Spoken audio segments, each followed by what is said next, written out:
أعوذ بالله من الشيطان الرجيم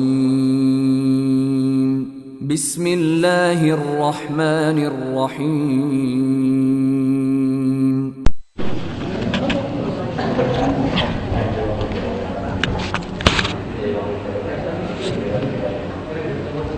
Assalamualaikum warahmatullahi wabarakatuh. Alhamdulillahirabbil alamin wa bihi nasta'inu ala umuri dunya waddin. Wassalatu wassalamu ala asyrafil anbiya'i wal mursalin wa ala alihi wa ashabihi wa man tabi'ahum bi ihsanin ila yaumiddin. Asyhadu an la ilaha illallah wahdahu la syarika lahu wa asyhadu anna Muhammadan abduhu wa rasuluh.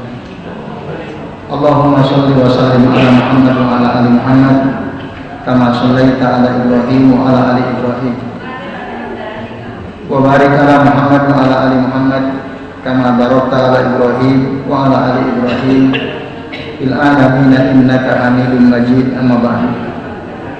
Bapak-bapak dan ibu-ibu serta hadirin hadirat sekalian, a'azani Allah wa iyyakum ajmain. Alhamdulillah, pada malam hari ini kita sudah berganti kitab ya. Ini kitab yang keberapa berarti ini? Yang ketiga. Yang pertama aji kitab apa Pak? Judulnya apa kitab pertama? Usulus Salasan. Yang Pak Abdul, silakan kitabnya itu. Lalu yang kedua apa kitabnya? Al-Aqidah At-Thahawiyah. Aqidah Thahawiyah. Yang ketiga ini insyaallah kita akan mulai malam ini. Judulnya Masailul Jahiliyah. Masalah-masalah jahiliyah atau perkara-perkara jahiliyah yang perlu diketahui. Nah, Bapak Ibu, mohon maaf sebelumnya, nyari kitab terjemahan asli nggak ada. Jadi ini belum diterjemahkan secara ini ya, yang tersebar di toko-toko belum. Maka ini kami ambil terjemahan orang yang bernama Abu Sa'id Neno Triyono. Lalu dia share di Google ya. Dan ini filenya dari Google. Tapi sayang tulisan aslinya yang tidak begitu jelas itu aslinya warnanya merah. Kalau filenya di file aslinya warnanya merah, sehingga pas di copy itu kurang begitu jelas kan. Kalau yang jelas itu memang asalnya warnanya hitam atau biru. Nah itu sebabnya kenapa tidak jelas. Tapi ini alhamdulillah ya sudah bisa dibaca, ya, sudah bisa dibaca Bapak sekalian. Kalau yang mau jelas bisa di download tuh filenya, ada terjemah Masailul Jahiliyah ya.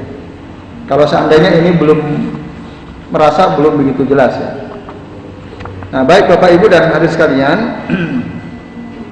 kitab ini ya, ditulis oleh Syekh Muhammad bin Abdul Wahab dan ada sekitar 128 lebih ya, atau sekitar 128 persoalan yang itu merupakan sifat orang jahiliyah dan kaum muslimin ada yang melakukannya. Nah itu. Jadi ada 128 masalah yang sekali lagi ini adalah sesuatu yang dilakukan oleh orang-orang jahiliyah dulu. Tapi sampai sekarang perkara-perkara yang disebutkan dalam kitab ini yang jumlahnya 128 tadi itu ada yang melakukan, bahkan dari kalangan kaum muslimin. Oleh karena itu penting dipelajari apa tujuannya, supaya kita tidak ikut-ikutan, supaya kita bisa mengevaluasi apakah saya ini masih bersikap seperti orang jahiliyah dengan salah satu sikap mereka yang disebutkan dalam kitab ini atau sudah tidak ada. Maka kita perlu tahu. Oleh karenanya Syekh Muhammad bin Abdul Wahab beliau menulis secara khusus kitab ini agar kaum muslimin mengetahuinya. Nah, baik, mari kita lihat beliau mengatakan hadhihi umurun khalafa fiha Rasulullah sallallahu alaihi wasallam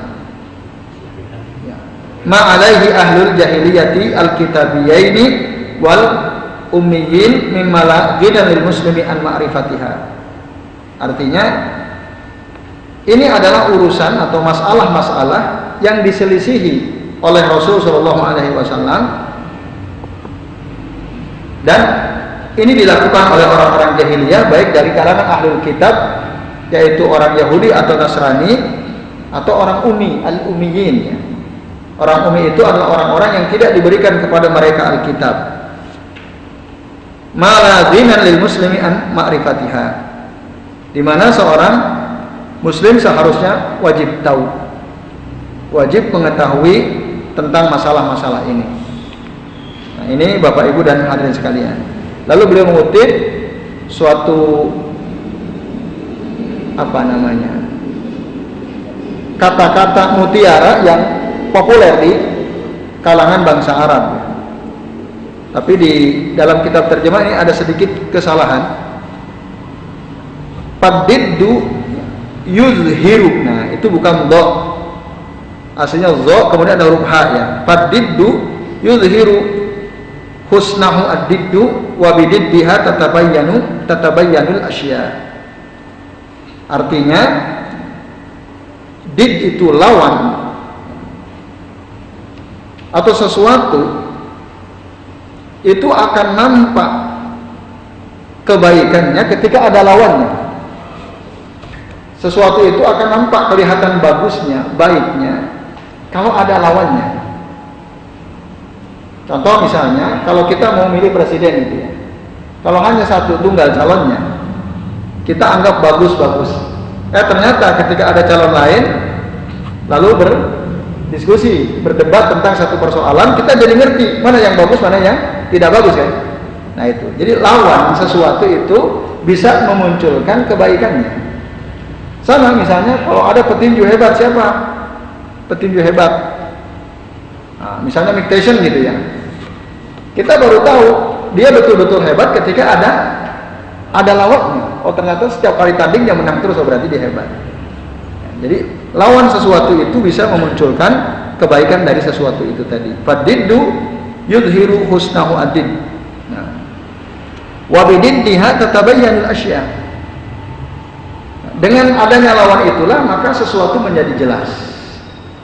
Mana yang baik, mana yang nggak baik, mana yang bagus, mana yang nggak bagus, mana yang benar, mana yang keliru. Itu akan nampak ketika ada lawannya. Ini Bapak Ibu sekalian. Nah, maksudnya Islam yang dibawa oleh Rasul SAW itu sesuatu yang baik. Tapi baru kita ngerti kebaikan Islam ketika ada lawan dari Islam itu sendiri, yaitu orang jahiliyah. Kebiasaan orang jahiliyah baru kita ngerti, oh ternyata Islam itu luar biasa. Seandainya nggak ada Islam, kita ngikutin perbuatan orang jahiliyah, maka hancur kita ini. Misalnya orang jahiliyah, mereka yang populer gitu ya dulu, kalau punya anak perempuan dibunuh. Nah, waktu itu mungkin menurut mereka baik-baik saja kan. Tapi ketika syariat Islam dibawa oleh Nabi, Allah mengutus Muhammad menjadi Rasul, membawa risalah, tidak boleh membunuh anak-anak termasuk perempuan karena khasyata fakrin misalnya, karena takut dari kefakiran.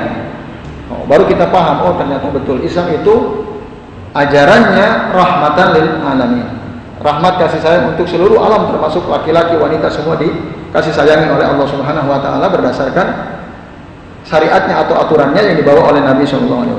Nah itu contoh kecil Bapak sekalian bahwa ketika sesuatu ada pembandingnya, ada lawannya, kita baru ngerti, oh itu baik. Yang baik itu ternyata ini. Nah. Kemudian dia katakan, fa ahammu ma fiha wa arsyadaha khataran adamu imanil qalbi bima jaa bihi ar-rasul sallallahu alaihi wasallam. Yang paling penting dalam masalah-masalah jahiliyah ini dan paling berbahaya wa asadduha khataran adalah adamu imanil qalbi bima jaa bihi ar-rasul sallallahu alaihi wasallam. Ketiadaan iman dalam hati seseorang terhadap apa yang dibawa oleh Rasulullah sallallahu alaihi wasallam. Nah, ini perkara jahiliyah yang paling berbahaya, yang paling penting. Mereka itu enggak beriman kepada apa yang dibawa oleh Nabi sallallahu alaihi wasallam. Orang-orang jahiliyah itu enggak beriman. Nah, itu fa in dhafa ila dzalika istihsan ma alaihi ahlul jahiliyah tammatil khasarah. Apalagi selain karena tidak ada iman dalam hatinya terhadap apa yang dibawa oleh Rasul misalnya, lalu dia menganggap bahwa apa yang dilakukan oleh orang-orang jahiliyah itu adalah sesuatu yang bagus, istihsan, menganggap apa yang dilakukan orang jahiliyah itu bagus. Tidak ada keburukan di dalam perbuatan mereka. Misalnya kalau ada orang mengatakan seperti itu, maka tammatil khasarah, sempurnalah kerugian orang tersebut, sebagaimana ditegaskan oleh Allah di dalam surah Al-Ankabut ayat 52. Allah Ta'ala berfirman, walladzina amanu bil batili wa kafaru billahi ulaika humul khasirun. Dan orang-orang yang beriman dengan kebatilan, amanu bil batil wa kafaru billah, dan kufur, ingkar kepada Allah, ulaika humul khasirun, maka mereka itu orang-orang yang rugi. Ini dalilnya. Jadi kalau ada orang kok dia beriman atau memandang baik suatu kebatilan lalu dia ingkar kepada Allah, nah ini orang yang rugi. Contoh apa? Contoh konkret misalnya, orang-orang yang menganggap bahwa kebiasaan orang jahiliyah itu bagus. Nah, contoh misalnya ada sebagian orang tidak suka wanita pakai jilbab, tidak suka wanita pakai cadar, karena itu bukan budaya Nusantara, itu kan? Ada nggak orang ngomong gitu? Ada, dia nggak senang sekali. Apalagi yang pakai cadar, yang pakai jilbab syar'i aja mereka nggak senang. Maka ada sempat kemarin satu hari bebas jilbab kan? Ada ya? Nah, satu hari bebas jilbab. Nah, bahkan mereka menganggap sesuatu yang baik-baik saja. Kalau ada wanita berjalan pakai celana pendek sekali, pakai baju singlet, bahkan cenderung sangat tipis, transparan, mereka bilang inilah keindahan Nusantara gitu. Nah, padahal itu budaya orang jahiliyah. Orang jahiliyah itu ketika tawaf aja kan telanjang bulat, nggak pakai apa-apa. Nah, berarti orang yang menganggap wanita berkeliaran di ruang publik dengan pakaian yang sangat minim bagus, sesuatu yang baik. Nah, ini pandangan orang ini atau sikap orang ini jahiliyah. Nah, jahiliyah itu sendiri apa Bapak Ibu? Jahiliyah itu berasal dari kata jahil.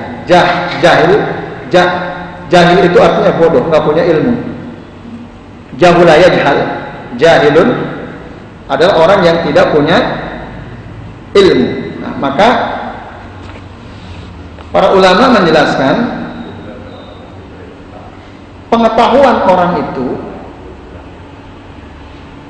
ada urutan, maratib al-ma'rifah, ada urut-urutannya. Kayaknya dulu pernah kita singgung di sini.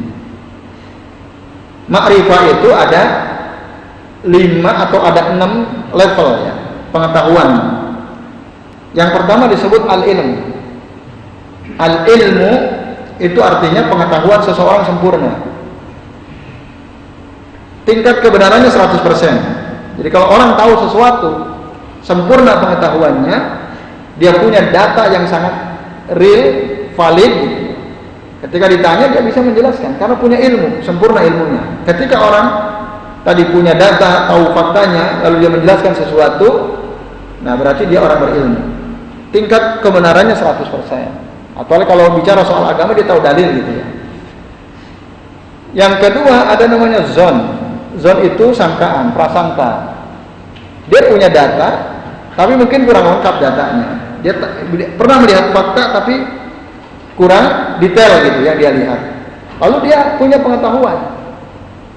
Nah, cuma pengetahuan dalam arti zon ini kemungkinan benarnya 75%, kemungkinan salahnya ada terbuka, yaitu sekitar 25%. Itu zon. Lalu yang ketiga, level pengetahuan ketiga ada syak. Syak itu ragu. Kadang kita, oh saya tahu ini, tapi ragu gitu ya. Bener nggak ya kayak gini? Nah, ketika seseorang merasa tahu tentang sesuatu tapi dia ragu-ragu, nah itu namanya syak. Syak itu kemungkinan benarnya 50%, kemungkinan salahnya 50%. Di bawah syak yang keempat ada namanya al-wahm. Wahm itu dia punya pengetahuan, dia mungkin punya data tapi sangat minim. Dia mungkin pernah melihat fakta tapi sekilas. Lalu ketika ditanya, dia mampu menjelaskan tapi dengan tadi tidak mantap begitu. Nah, maka wahm itu adalah pengetahuan yang dimiliki oleh seseorang yang tingkat kemungkinan benarnya 25%, tapi kemungkinan kelirunya 75%, namanya al-wahm. Dan yang terakhir al-jahal. Nah, jahal jahiliyah itu dari jahal. Jahal itu artinya level pengetahuan yang nol. Orang sama sekali dia nggak ngerti karena nggak pernah baca, nggak pernah dengar. Nah, ditanya ya nggak tahu, saya nggak pernah baca, saya nggak pernah dengar penjelasan soal itu misalnya.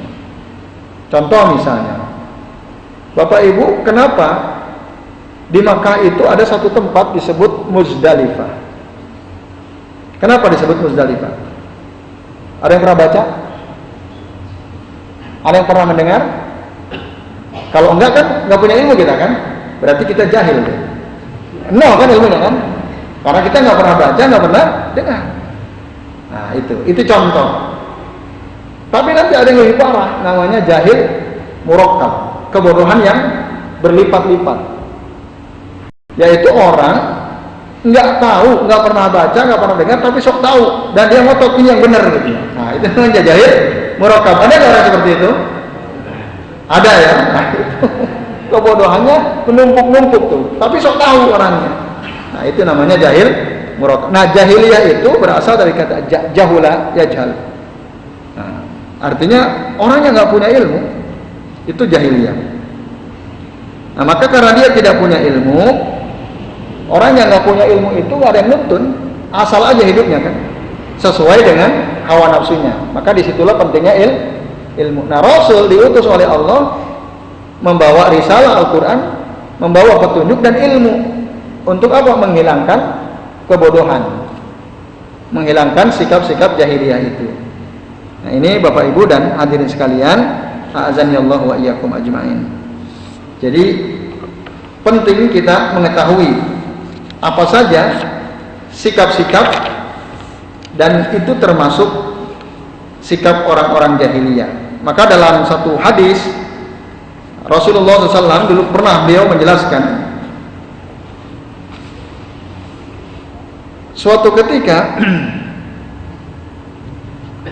Rasul bersabda, arba'un min fi ummati, qala Nabi sallallahu alaihi wasallam, arba'un fi ummati min umuri al-jahiliyati la yatrukunahunna. Ada 4 perkara pada umatku, dan ini adalah masalah atau urusan orang-orang jahiliyah, tapi umatku tidak meninggalkannya.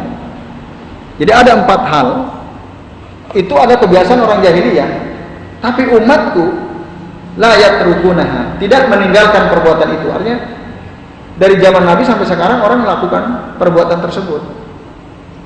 Nah, ini dalam hadis riwayat Imam Bukhari.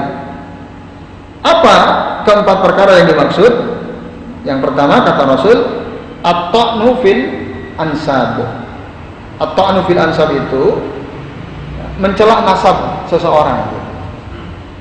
mencela nasab seseorang. Nah, itu kebiasaan orang jahiliyah. Jadi ada nasab yang dicela-cela gitu. Ada nggak Bapak Ibu? Ada seseorang mencela nasab orang lain. Nah, kalau ada berarti dia mengikuti sikap orang jahiliyah. Yang kedua, wal fakhru bil ahsab. Bangga dengan nasab, dengan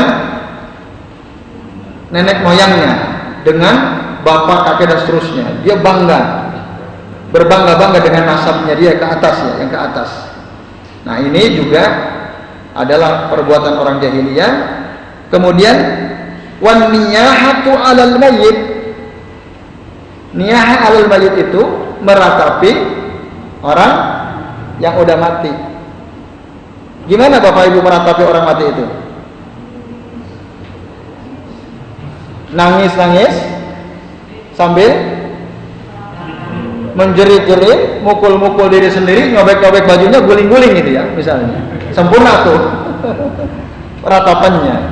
Jadi kalau ada orang ditinggal mati oleh pasangannya atau oleh anaknya atau oleh bapak ibunya, bapak dia nangis-nangis menjerit keras sekali sambil mukul-mukul sesuatu atau mukul dirinya, itu niyah. Nah, itu adalah kebiasaan orang jahiliyah. Kalau ada orang meratapi mayit, maka al-mayyitu yu'adzabu bimaniha anhu. Mayit atau jenazah yang sudah dikubur itu akan Allah azab disebabkan karena ratapan orang yang masih hidup. Jadi kalau ada orang meratapi mayit, itu kasihan mayitnya, akan diazab oleh Allah Subhanahu wa taala. Nah, itu ada dalilnya tadi, itu sebutkan dalam kitab Al-Qabru Azabuhu wa Na'imuhu. Kuburan azab dan nikmatnya. Nah, salah satu yang menyebabkan orang yang dikubur itu diazab karena diratapi oleh orang yang masih hidup. Tapi ada lagi bentuk ratapan yang lain, yang populer kan itu. Dalam kitab Minhatul Alam, Syarah Bulughil Maram, Syekh Muhammad bin Syekh Abdullah bin Shalih Al-Fauzan rahimahullah mengatakan, menyebutkan ada satu riwayat dari sahabat ketika membahas kitab Al-Janaiz, bab tentang jenazah. Bentuk ratapan yang lain adalah ketika seseorang mengumpulkan atau mengundang orang ke rumahnya setelah salah satu dari keluarganya meninggal. Jadi sikap mengundang orang pasca kematian salah satu dari anggota keluarga kita undang orang untuk datang ke rumah. Lalu kemudian kita sediakan makanan, kita hidangkan makanan untuk mereka. Maka fahadhihi minan niyahah, ini bagian dari meratapi mayit. Ini riwayatnya sahih ya, atau hasan riwayatnya. Jadi saya ulangi sekali lagi, mengundang orang untuk datang ke rumah kita setelah ada kematian salah satu anggota keluarga kita, lalu kita membuat hidangan makanan untuk mereka, fahadhihi minan niyahah. Ini bagian daripada an-niyahah, bagian daripada meratapi mayit. Nah, ini kan ngeri kan? Sementara orang merasa justru dengan begitu kan sedekah, Pak. Iya enggak? Ya, padahal itu adalah an-niyahah. Nah, ini Bapak Ibu dan hadirin sekalian. Nah, jadi orang yang mengundang lalu menjamu orang setelah kematian keluarganya itu niyahah. Niyahah itu sekali lagi tadi berbahaya untuk mayitnya, bahkan juga berbahaya untuk orang yang melakukannya. Maka dalam hadis kami katakan, an-naihatu man lam yatub qabla mautihi. Orang yang meratapi mayit, kalau dia tidak taubat sebelum matinya, yulbasu lahu jubbatun min qatiran. Dia akan dipakaikan jubah dari tir aspal yang panas itu. Nah, dan min jarobannya, baju yang gatal. Itu siksaan bagi orang yang meratapi mayit dan dia tidak taubat dari perbuatan itu. Nah, jadi meratapi mayit itu adalah kebiasaan orang jahiliyah, seperti yang disebutkan oleh Nabi tadi, an-niyahatu 'alal mayyit. Bahayanya terjadi untuk mayit dan untuk orang yang melakukannya. Kalau dia tidak taubat sebelum matinya, maka nanti kelak pada hari kiamat dia akan dihukum oleh Allah, dipakaikan jubah yang panas dan pakaian yang gatal. Nah, ini kan ngeri Pak Ustaz ya. Nah, itu yang ketiga. Yang keempat, wal istisqa'u bin nujum. Istisqa bin nujum artinya ketika turun hujan, dia menganggap hujan ini turun karena ada bintang ini dan itu. Jadi dia menisbatkan turunnya hujan kepada bintang. Oh, ada bintang ini dan itu di langit, maka turunlah hujan. Disebabkan karena bintang ini dan itu, maka turunlah hujan. Nah, ini ilmu nujum ya. Atau menentukan sesuatu dengan bintang gitu ya. Itu namanya ilmu nujum. Dia menganggap bintang itu punya pengaruh terhadap kehidupan di bumi, terhadap nasib seseorang, terhadap fenomena alam, punya pengaruh. Nah, maka orang yang menganggap hujan turun karena bintang ini dan itu, karena benda langit ini dan itu namanya al-istisqa'u bin nujum. Dan ini kebiasaan orang jahiliyah. Ini kesyirikan. Nah, termasuk nanti turunannya orang yang meramal berdasarkan bintang, kan itu ya. Ilmu nujum, itu namanya ilmu nujum. Itu kebiasaan orang jahiliyah. Meramal itu dari bahasa Arab Bapak Ibu. Kata ramal itu dari bahasa Arab. Ramal itu berasal dari kata romel. Romlun itu pasir. Dalam syair Abu Nawas kan ada Zunubi mislu a'dadir rimali. Dosa-dosaku seperti bilangan pasir. Bilangan pasir banyak sekali. Apa Pak? Tak terhitung, banyak sekali. Itu kan pengakuan, maka ada iktiraf itu ya. Pengakuan Abu Nuwas itu. Ilahilas tulil firdausi ahla wala aqwa ala naril jahimi fahabli taubata waqfir zunubi. Terus itu agak panjang. Wala itu ya. Itu agak banyak. Salah satu baitnya itu zunubi mislu a'dadir rimali. Dosa-dosaku itu seperti bilangan pasir yang tak terhingga, banyak sekali. Nah, jadi ramal, orang meramal itu ya dengan ahli nujum sama itu. Jadi orang jahiliyah biasa kalau mau menentukan ini baik atau buruk, nasibnya akan seperti apa, mereka buat garis-garis di pasir. Nah, lalu ini kalau kamu begini, garisnya begini, maka akan seperti ini. Nah, itulah peramal. Jadi awalnya dari buat garis di pasir. Nah, jadi ini Bapak sekalian, itu kata Nabi. Artinya Nabi menegaskan dalam hadis riwayat Bukhari ini bahwa ada perbuatan orang-orang jahiliyah yang terus dilakukan oleh umatnya. Kalau dikatakan arba'un fi ummati. Di sini Nabi hanya menyebutkan 4 saja. Sementara di dalam kitab ini ada 128. Artinya yang paling mencolok yang 4 ini orang menganggap biasa, padahal itu merupakan kebiasaan orang-orang jahiliyah, Bapak Ibu dan sekalian. Nah, Bapak Ibu dan hadirin, azan ya Allah wa iyyakum ajmain. Tetapi di zaman ini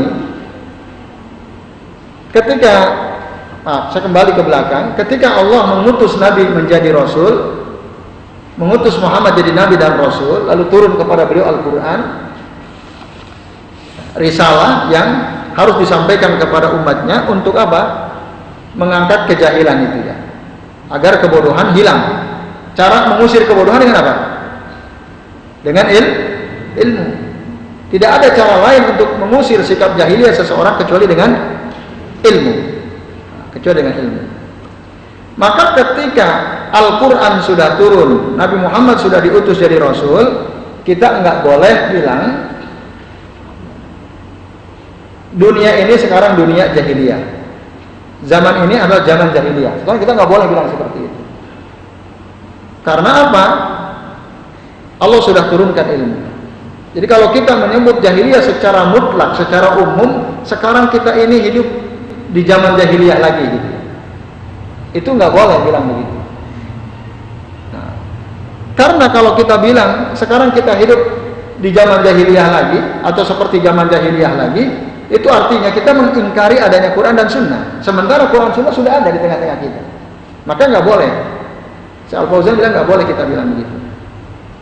Lalu gimana?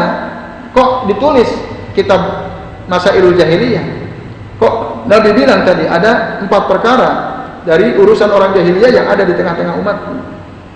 Nah, ini artinya kita boleh menyebutkan jahiliyah tapi tidak boleh secara mutlak. Nah, tapi hanya relatif gitu ya. Misalnya si fulan ini seperti orang jahiliyah perbuatannya. Nah, itu boleh. Kampung yang ada di sana itu seperti orang jahiliyah kehidupannya. Nah, itu boleh. Tapi kalau menyebut jahiliyah secara umum itu nggak boleh. Tapi kalau membatasi orang tertentu, tempat tertentu, itu boleh kita sebut bahwa negara tertentu itu seperti jahiliyah, kampung tertentu seperti kampung jahiliyah dan seterusnya. Nah, kalau seperti itu boleh, Bapak Ibu sekalian. Nah, lalu ada satu pertanyaan penting. Orang bertanya, lalu apa tujuan ditulisnya kitab Masailul Jahiliyah ini? Padahal orang jahiliyah sudah nggak ada kan? Udah selesai, udah game over dulu. Waktu Rasul diutus jadi Rasul kan udah game over tuh, nggak ada lagi jahiliyah. Lah kok kemudian ini diangkat lagi? Nah, tujuannya Bapak sekalian, satu, untuk memberikan peringatan kepada kita bahwa jangan sampai kita seperti mereka. Tapi masih ada sikap-sikap jahiliyah, masih ada sebenarnya di sebagian orang. Nah, supaya kita tidak terjerumus mengikuti orang-orang yang bersikap seperti orang jahiliyah, maka kita harus paham. Itu satu, untuk memberi peringatan. Maka kalau orang udah ngerti, oh ini nggak benar, ini nggak benar, kira-kira kita akan ikut atau tidak, Bapak Ibu? Tidak kan? Kita tidak akan mengikuti sesuatu yang nggak benar. Nah, itulah orang kalau sudah paham, kalau sudah berilmu. Tapi orang yang nggak paham bahwa ini buruk, ini jelek, ini berbahaya, dia pasti akan ikut. Nah, ini dia kena keburukannya disebabkan karena ketidaktahuannya. Nah, ini maka penting ini dibahas supaya menjadi peringatan bagi orang-orang agar mereka paham mana sikap orang-orang jahiliyah itu. Nah, yang kedua, supaya kalau sudah paham agar mereka menjauhi, jangan sampai mengikuti perbuatan jahiliyah ini. Nah, dan yang terakhir, supaya kita paham, ngerti keutamaan Islam. Karena kita ada ngerti, oh jahiliyah itu ini. Oh itu nggak benar semua, oh Islam yang benar. Seperti yang tadi sudah saya sampaikan, kami sampaikan di mukadimah tadi. Nah, ini Bapak sekalian, bahkan Umar ibn Khattab radhiyallahu anhu pernah mengatakan, dan bisa dibaca di covernya ini, ya, di kecil itu tengah-tengah. Sahabat Umar ibn Khattab mengatakan, yusiku antun qad'ural islami urwatan idza nasha'a fil islami man la ya'rifu al jahiliyah.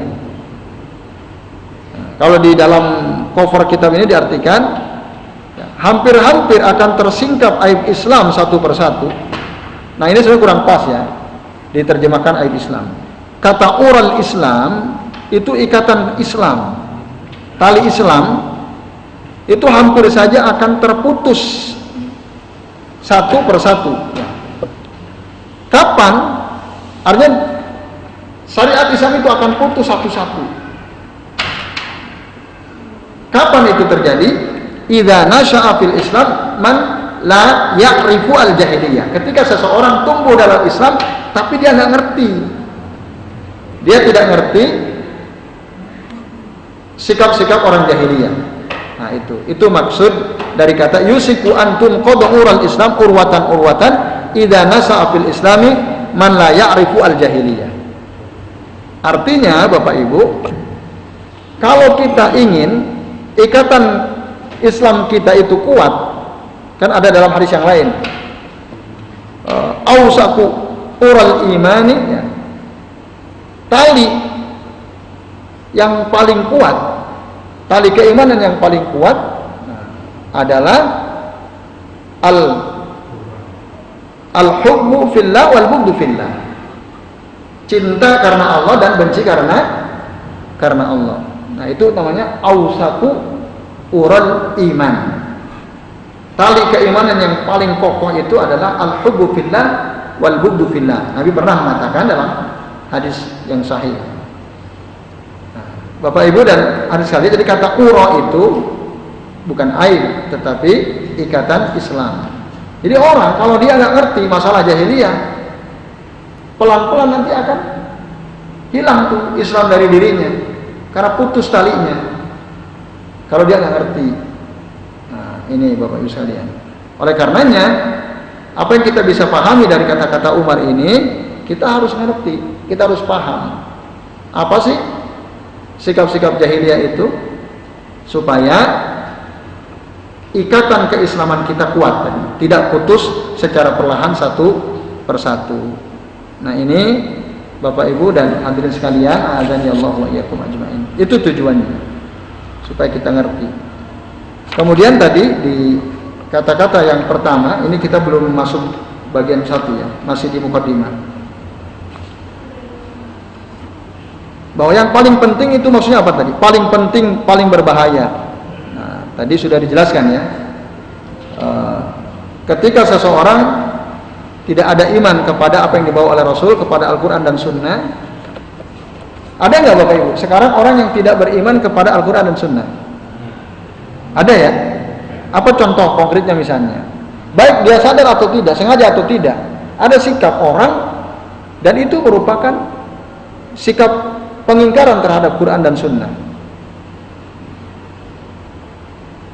Contoh misalnya ada orang bilang kitab suci di bawah ayat kitab suci di bawah ayat konstitusi. Ada nggak orang bilang begitu? Ada ya? Profesor ya, dia bilang ayat kitab suci itu berada di bawah ayat konstitusi. Artinya apa yang bisa Bapak Ibu pahami kira-kira? Al-Quran itu tidak lebih baik daripada konstitusi. Yang buat siapa konstitusi? Kumpulan orang kan? Musyawarah lalu dijadikan undang-undang, ayat-ayat konstitusi. Nah, ada orang berani nggak bilang? Ada. Yang belakangan ini yang sering bikin kisruh, nah, dia bilang. Nah, ketika ada orang berani bilang begitu, Bapak Ibu, sesungguhnya dia sedang mengingkari kebaikan Quran, mengingkari kebenaran Quran. Artinya Al-Quran itu ya tidak lebih baik daripada pikiran orang, kan begitu. Padahal dalam surah An-Nisa ada ayat berbunyi waman asdaqu minallahi haditsa. Adakah orang yang omongannya lebih benar daripada Allah? Ada nggak? Ada nggak Bapak Ibu kira-kira? Ada nggak manusia yang omongannya lebih benar daripada Allah? Ada atau tidak? Tidak ada. Allah yang bilang waman asdaqu minallahi haditsa. Rasul sendiri ngomong khairul kalami kitabullah. Sebaik-baik perkataan itu adalah kitab Allah. Wa khairu hadi Muhammadin sallallahu alaihi wasallam.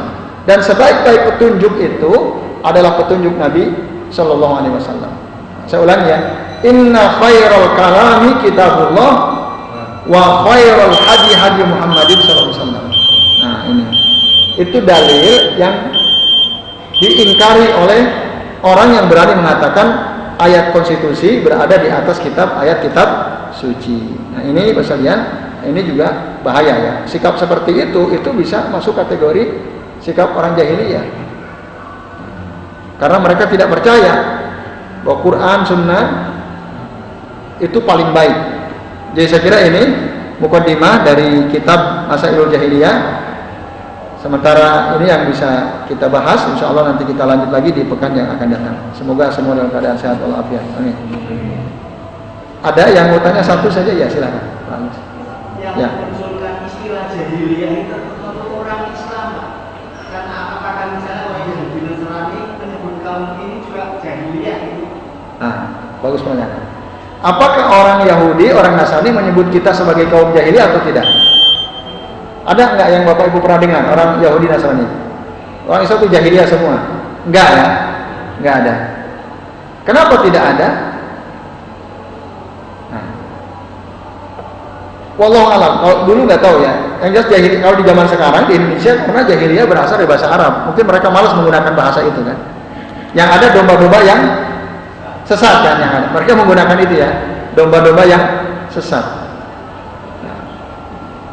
Wallahu alam. Kalau ditanya ada nggak orang Yahudi dan Nasrani, terutama yang orang Arab gitu ya, menyebut orang Islam sebagai jahiliyah, ada atau tidak? Nah, seandainya ada, yang jahiliyah itu ya mereka yang menolak kebenaran, itulah jahiliyah. Maka kalau dibilang orang Islam itu jahiliyah, sungguh tidak benar ya, karena orang Islam sudah tercerahkan dengan Al-Quran. Itu Pak Agus. Seandainya ada, maka perkataannya nggak benar. Yaitu kalau orang Islam bilang orang kafir jahiliyah, itu benar. Atau sikapnya seperti orang jahiliyah, itu benar. Karena kita punya dalil. Apa dalilnya? Wa may yabtaghi ghairal islami dinan fala yuqbala minhu wa huwa fil akhirati minal khasirin. Barang siapa yang mencari agama selain Islam, maka tidak akan diterima darinya, dan kelak nanti di hari akhir dia termasuk orang-orang yang rugi ya. Jadi itu Pak Agus. Seandainya ada, maka itu bertabrakan dengan fakta. Jadi baik Bapak sekalian, sementara ini karena sudah azan Isya, insya Allah nanti kita akan bahas lagi di waktu-waktu yang akan datang ke depan. Terima kasih atas perhatiannya. Mohon maaf bila ada kesalahan. Mari kita akhiri kajian kita dengan membaca doa kafaratul majlis.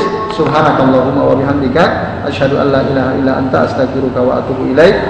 Billahi taufiq wal hidayah. Wassalamualaikum warahmatullahi wabarakatuh.